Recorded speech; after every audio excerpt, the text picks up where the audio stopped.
আসসালামু আলাইকুম ওয়া রাহমাতুল্লাহি ওয়া বারাকাতুহু। আলহামদুলিল্লাহি রাব্বিল আলামিন ওয়াসসালাতু ওয়াসসালামু আলা রাসূলিহিল কারীম আম্মা বা'দ। ফাআউযু বিল্লাহি মিনাশ শাইতানির রাজীম। বিসমিল্লাহির রাহমানির রাহিম। قال الله تعالى في القرآن الكريم: سبحان الذي أسرى بعبده ليلا من المسجد الحرام إلى المسجد الأقصى الذي باركنا حوله لنوريه من آياتنا إنه هو السميع البصير. اللهم صل على سيدنا ونبينا وشفيعنا وحبيبنا مولانا محمد صلى الله عليه وعلى آله وأصحابه وبارك وسلم. আলহামদুলিল্লাহ। সম্মানিত প্রিয় দর্শকবৃন্দ, আবার একটি লাইভে আসলাম। আমাদের শ্রদ্ধেয় স্যার জনাব সাইফুল ইসলাম স্যারের অনুরোধে, যেহেতু এই মাসটি পবিত্র রজব মাস, একটি মহিমান্বিত মাস। বিশেষ করে আমরা এই মাসটিকে যেভাবে চিনি, যা আমরা সাধারণভাবে সার্বিকভাবে আমরা আমাদের সমাজের মধ্যে যে প্রচলিত মেরাজের মাস হিসাবে বা মেরাজের চাঁদ হিসাবে পরিচিত, সকলে আমরা চিনি। তো এই বিষয়ে আমি কয়েকটি কথা বলবো, যেহেতু রজব মাস এবং মেরাজের মাস। এখানে রজব এবং মেরাজ, বিশেষ করে মেরাজ 27শে রজনী, 26 তারিখ দিবাগত রজনী 27 তারিখ। এই মেরাজ সম্পর্কে আমি কয়েকটি বিষয় আলোচনা করব এবং আমাদের এই বিষয়টা সকলের জানা উচিত এবং খুবই গুরুত্বপূর্ণ বিষয়ে কোরআন এবং হাদিসে আল্লাহর হাবিব সাল্লাল্লাহু আলাইহি সাল্লামের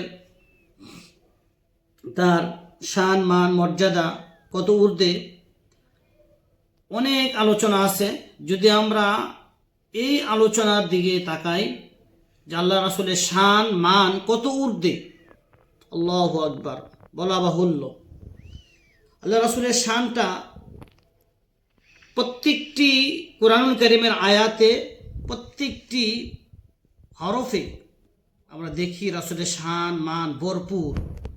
বিশেষ করে এই মেরাজ, আল্লাহ তাআলা তার প্রিয় হাবিবকে, তার প্রিয় বন্ধুকে, আকাই মৌলা তাজদার মদিনা সরকারে দো আলম নবী মুহাম্মদুর রাসূলুল্লাহ সাল্লাল্লাহু আলাইহি সাল্লামকে মেরাজ করিয়েছেন।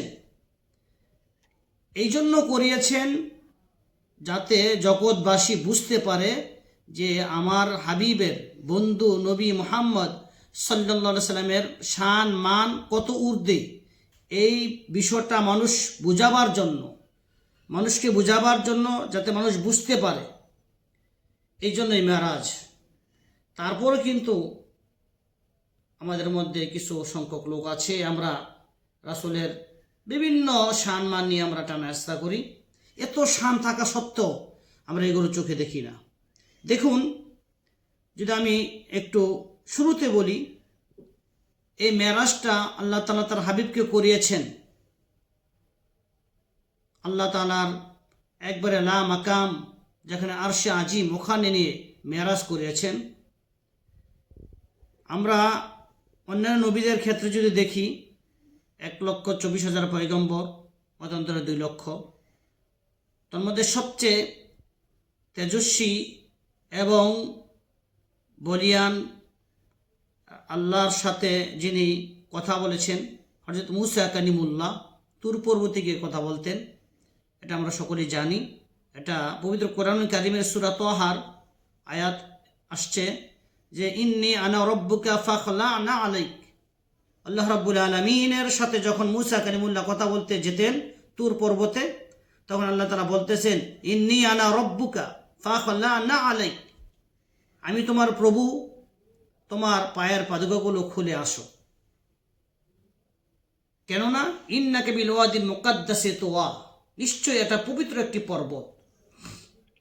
তো যেখানে একজন মুসা কালিমুল্লাহ তুর পর্বতে কথা বলবে, সেখানে আল্লাহ তাআলার আদেশ হচ্ছে যে তোমার পায়ের জুতাগুলো খুলে আসো। এটা পবিত্র একটি পর্বত।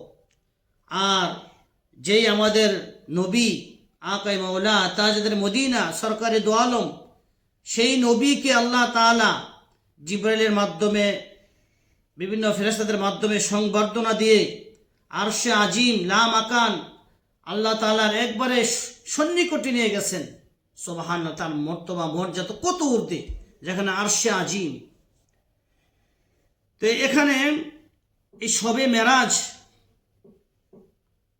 আল্লাহ রাব্বুল আলামিন সূরা বানী ইসরাইলে আমি যে আয়াতগুলো তেলাওয়াত করেছি, সুবহানাল্লাযী আসরা বিআবদিহি লাইলাম মিনাল মাসজিদিল হারাম ইলাল মাসজিদিল আকসাল্লাযী বারাকনা হাওলাহু লিনুরিয়াহু মিন আয়াতিনা। এই আয়াতে আল্লাহ রাব্বুল আলামিন তিনি তো সুবহান, তিনি অত্যন্ত মর্যাদাপূর্ণ, তিনি তার মেসাল, তিনি আল্লাহ আমাদের রব, আমাদের সৃষ্টিকর্তা। যিনি আমাদের সৃষ্টিকর্তা রব, তিনি সর্বপ্রথম বলতেছেন সুবহান। তিনি নিজে নিজে পবিত্রতা, নিজের পবিত্রতা নিজে বর্ণনা করতেছেন, সুবহানাল্লাযী, তিনি সেই মহান সত্তা। সুবহানাল্লাযী আসরা বিআবদিহি, যে তার প্রিয় বন্ধুকে, তার প্রিয় দোস্তকে, প্রিয় হাবিবকে আসরা ভ্রমণ করিয়েছেন। ভ্রমণ করেছেন কতটুক? যে মসজিদুল হারাম ইলাল মসজিদুল আকসা, মসজিদুল হারাম থেকে মসজিদুল আকসা। এখানে একটি বিষয় লক্ষণীয়, যেহেতু আকীদার বিষয়, এখানে অনেক আকীদার বিষয় আছে। এখানে আল্লাহ রাব্বুল আলামিন বলতেছে যে আবদিহি, আমার বান্দা, আমার প্রিয় বান্দা।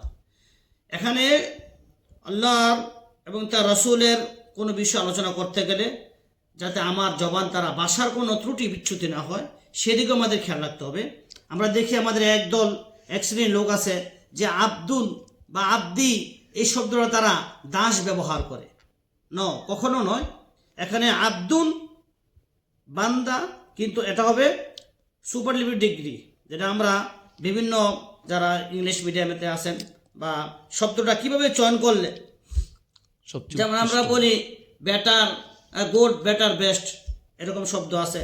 তো গুড তাদের জন্য ব্যবহার হয়, এরপরে বেস্ট কাদের জন্য ব্যবহার হয়, এরপরে বেটার কাদের জন্য ব্যবহার হয়, এটা যারা আপনারা ভালো জানেন, আমি একটু আপনাদেরকে ইঙ্গিত দিলাম। তো এখানে আব্দুন, এখানে দাস হবে না, এখানে বলতে হবে যে আমার প্রিয় বান্দা। আর আমার প্রিয় বান্দা হচ্ছে সবচেয়ে প্রিয় বান্দা কি? আমাদের প্রিয় নবী।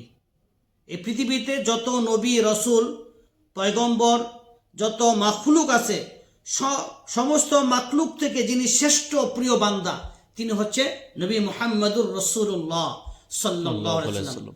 সেখানে আবদিহি শব্দ যে ব্যবহার করেছেন, এটাকে বলতে হবে আমার প্রিয় বান্দা।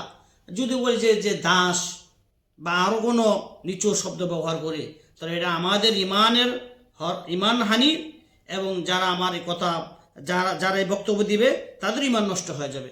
তাহলে এখানে আবদিহি, আমার প্রিয় বান্দা কি, আল্লাহ রাব্বুল আলামিন বলতেছেন আমি আমার প্রিয় বান্দাকে মসজিদুল হারাম থেকে মসজিদ আকসা পর্যন্ত ভ্রমণ করিয়েছি। বলি সুবহানাল্লাহ, সুবহানাল্লাহ। এখানে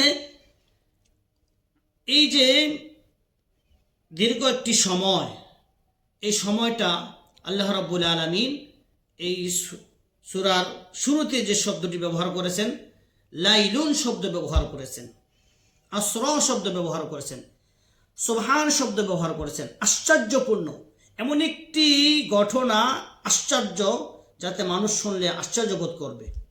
এই জন্য আল্লাহ রাব্বুল আলামিন সুবহান শব্দ ব্যবহার করেছেন, আবার লাইলুন শব্দ ব্যবহার করেছেন। এখানে আপনারা যারা আরবি গ্রামার জানেন, লাইলুন এটা হচ্ছে নাকেরা, একটা হচ্ছে মারেফা, একটা হচ্ছে নাকেরা, নির্দিষ্ট অনির্দিষ্ট, যেটা আমরা ইংরেজিতে বলি ডিফিনিট আর্টিকেল, ইনডিফিনিট আর্টিকেল, যেটা নির্দিষ্ট অনির্দিষ্ট। এখানে আল্লাহ রাব্বুল আলামিন লাইলুন শব্দ ব্যবহার করেছেন, মানে অল্প সময়, কিছুক্ষণের সময়ের জন্য। এখানে বলা হয় না যে পুরা দীর্ঘ রাত তার হাবিবকে মেরাজ করেছেন, অল্প সময়। এই অল্প সময়টা কতটুকু, এটা যদি আমরা আবার সূরা নজমের মধ্যে আমরা তাকাই, হাদিস পরে আলোচনা করব, সূরা নজমে কোরআন টু কোরআন আলোচনা করতেছি। সূরা নজমের ওহুয়া বিল উফুকিল আলা সুম্মা দানা ফাতাদাল্লা ফাকানা কাবা কাউসাইনা আও আদনা ফাআওহা ইলা আবদিহি মা আওহা ফাআওহা ইলা মা আবদিহি মা ফাআওহা ইলা আবদিহি মা আওহা। এই আয়াতের ব্যাখ্যা শানিরুল হচ্ছে, এখানে সূরা বনী ইসরাঈল বলতেছে কিছু রাত্রে কিছু অংশ, আর সূরা নজমে বলতেছে ফাআওহা ইলা আবদিহি মা আওহা, আমি আমার বন্ধুর সাথে তাকে প্রত্যাদেশ করলাম, কথাবার্তা বললাম। কতক্ষণ কথাবার্তা? এটা বিভিন্ন তাফসীর কারকগণ তাদের ব্যাখ্যায় তারা বলতেছেন যে এই সময়টা হচ্ছে প্রায় 27 বছর। বলি সুবহানাল্লাহ। তাহলে সূরা নজমের এই আয়াত এখানে আর সূরা বনী ইসরাঈলের আয়াতের কোনো সামঞ্জস্য থাকে না। যদি রাত্রে কিছু অংশ, এটা আল্লাহ তাআলার বিশেষ, যেটা আমি শুরুতে বলছি সুবহান শব্দ ব্যবহার করেছেন। যদি আরেকটি এখানে বিষয় হচ্ছে, এই পৃথিবীর প্রাণ হচ্ছে আমাদের নবী। আমাদের খুব ভালো করে বুঝতে হবে, সম্পূর্ণ আকীদার বিষয় এখানে। এই আকীদার, এই কোরআনের এই আয়াত থেকে আকীদার বিষয় অনেক আলোচনা করা যাবে। যেমন একটা মানুষের দেহের মধ্যে যে রুহটা থাকে, এই রুহটা বের হয়ে গেলে তার খাঁচাটা পড়ে থাকে, অনুরূপভাবে আল্লাহ তাআলা তার প্রিয় হাবিবকে করে দিয়েছেন এই পৃথিবীর একটা রূহ। এই পৃথিবীর রূহ আল্লাহ তাআলা তার হাবিবকে যখন নিয়ে গেছেন, এই পৃথিবী অকার্যকর, সম্পূর্ণ স্টপভাবে পড়ে আছে, কোনো তাদের কার্যকর একবার স্তব্ধ, বন্ধ হয়ে আছে। এজন্য এত বছর আল্লাহ তাআলা তার বন্ধুর সাথে কথা বলেছেন, আবার এসে দেখতেছেন যে সব আগের যেইভাবে, যেখানে আল্লাহ রাসূল ওযু করছেন, এরপরে যে অবস্থানে মেরাজে যাওয়ার আগে যে অবস্থা করেছেন, ঠিক সে অবস্থাতেই সেভাবে। এখানে মেরাজটা কেন করিয়েছেন? আমার কিন্তু লম্বা হয়ে যাচ্ছে সময়টা। মেরাজটা কেন করিয়েছেন?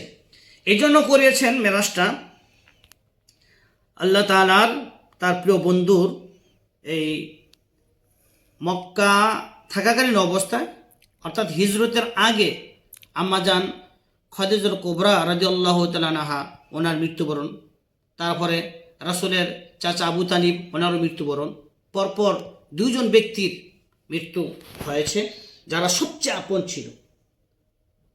আবু তালেব তিনি রাসূলের চাচা, যদিও তিনি ইসলাম গ্রহণ করেননি, কিন্তু আল্লাহ রাসূলকে এত সাহায্য সহযোগিতা করেছে ইসলামের মধ্যে। এই আবু তালেবের জন্য যারা বড় বড় কাফের তারাও কিন্তু সাহস পায় নাই আল্লাহ রাসূলকে প্রতিপন্ন করা বা তাকে ঘায়েল করা, তার সাথে দুশমনি করা, শুধু একমাত্র আবু তালেব ওনার জন্য, যদিও তিনি ইসলাম গ্রহণ করেনি, এত ভালোবাসতেন। তারপরে আম্মাজান খাদিজাতুল কুবরা রাদিয়াল্লাহু তাআলা আনহা, তিনি তো আলহামদুলিল্লাহ রাসূলের সুখে দুঃখে সব সময় ছিলেন। তো এই দুজনের মৃত্যুতে আল্লাহ রাসূল একটু শোকে ভারাক্রান্ত, চিন্তিত। আল্লাহ তাআলা চিন্তা করলেন যে আমার বন্ধুকে আমার কাছে নিয়ে আসব, আমি আমার বন্ধুর সাথে আলাপ করব। আল্লাহ তাআলা জিবরাইলের মাধ্যমে আলাপ করতে পারতেন। কোরআন কারীম অনেক কোরআন আয়াত নাযিল হয়েছে, এইভাবে ওহীর মাধ্যমে কথা বলছেন, কিন্তু না, তিনি চাচ্ছেন যে আমি আমার বন্ধুকে আমার বাড়িতে নিয়ে আসব।